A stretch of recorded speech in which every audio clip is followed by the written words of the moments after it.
Getting ready to thread your sewing machine, but you can't quite remember how that bobbin's supposed to go in?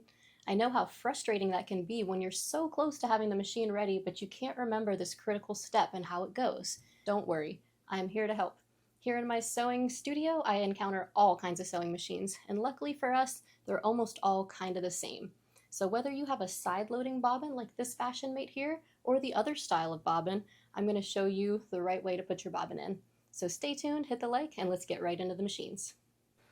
Let's start by taking a look at this drop-in bobbin style sewing machine. So I'm going to slide this button to the left so the door opens so I can take my bobbin out of here. Okay, so this is a drop-in style, meaning you drop it in. It doesn't go in sideways underneath. So most drop-in style bobbins are going to go in just like this one did, which is counterclockwise. So see how the thread is going around like this. And so the tail is coming off the top to the left. Okay, so it's going counterclockwise.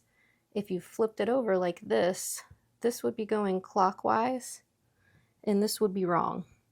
So we don't want to put the bobbin in going clockwise. It needs to be flipped over so that it's counterclockwise. So if you're looking at it like this, what we often like to tell the kids is it looks like a letter P. See the P with the circle with the stem? Letter P, not the letter Q. Okay, so we want P's, not Q's.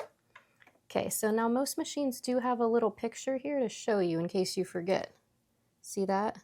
See, it shows the bobbin and then it's going counterclockwise, making that letter P.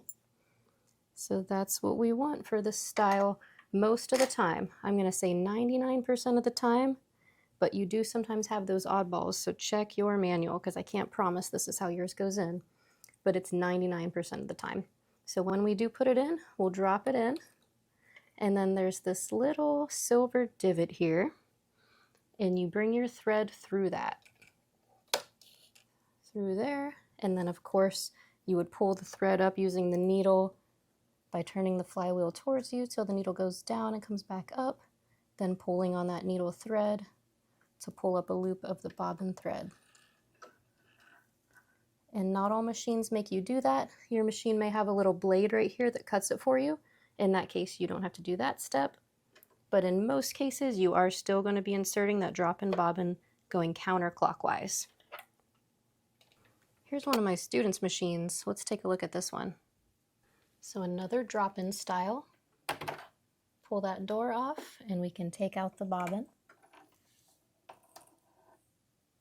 And again, you can see it's in there counterclockwise, coming around like that. And again, you can see they did put a little diagram on the machine just so you never forget. It's very important that it goes in there the right way. So let's drop it in there. We'll follow the arrow, which will bring it through that silver divot automatically. And now it's going to come up and around here, and it's going to be cut by this little blade. So when you have that little blade, that means you don't need to do the final step of pulling the bobbin thread up with the needle. We can just put the lid back on, and we're ready to go. Here's everyone's favorite, the star of the channel, the little Kenmore 385. This one has a side-loading bobbin. Let's check it out. First, we'll need to remove this so we can get to the bobbin area. Take off my seam allowance tape. And inside here, you'll see your bobbin case. So we'll pull that out. Now we have the same question. The bobbin is inside the bobbin case, but again, what way does it go? So here's how I remember how the bobbin goes in the bobbin case. See this little slash opening on the bobbin case? So how I remember it is that the bobbin thread should not be coming over the bobbin so that it's going the same direction as that slash. It should be flipped over so it's going the opposite direction of the slash, so that when you put it in there and then you bring the thread through that slash and then finally through that opening, it's actually under tension because it's not going the same way as the slash, it's going away from the slash. So slash is coming towards you, thread should be going up over the bobbin away from you. And thankfully they've given us a diagram here on the inside of the door. Very helpful, so we don't forget. Another channel favorite, the Singer Fashion Mate 239, also has a side loading bobbin. Let's check it out. So now we'll either reach underneath to get the bobbin case, or we'll open this door and reach in from on top to get the bobbin case out of there. And let's see, when we pull this out, same thing. It's going up over the top of the bobbin away from us so that it's going the opposite way as that slash on the bobbin case.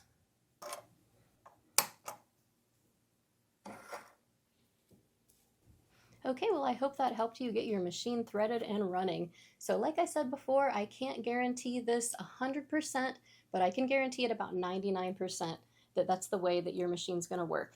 If you need to find your manual, you can usually find it for free online by searching your sewing machine's make and model. If you wanted to see how to thread any of the machines that we showed today, such as the Fashion Mate, the Huskystar, the Kenmore 385, or the Little Brother, we do have videos on how to thread and use all those machines here on our channel. So go ahead and check out our channel and find the video that you need for what you're doing. Actually, we do a lot of sewing deep dives here on the channel, and we put out a new video every Monday. So we would love it if you stay around and hit that subscribe button. So I hope you'll do that. I hope you'll also leave me a comment down below and let me know what you thought of this video or if you had anything else to add. So hopefully I'll see you next week for another video, and until then, happy sewing.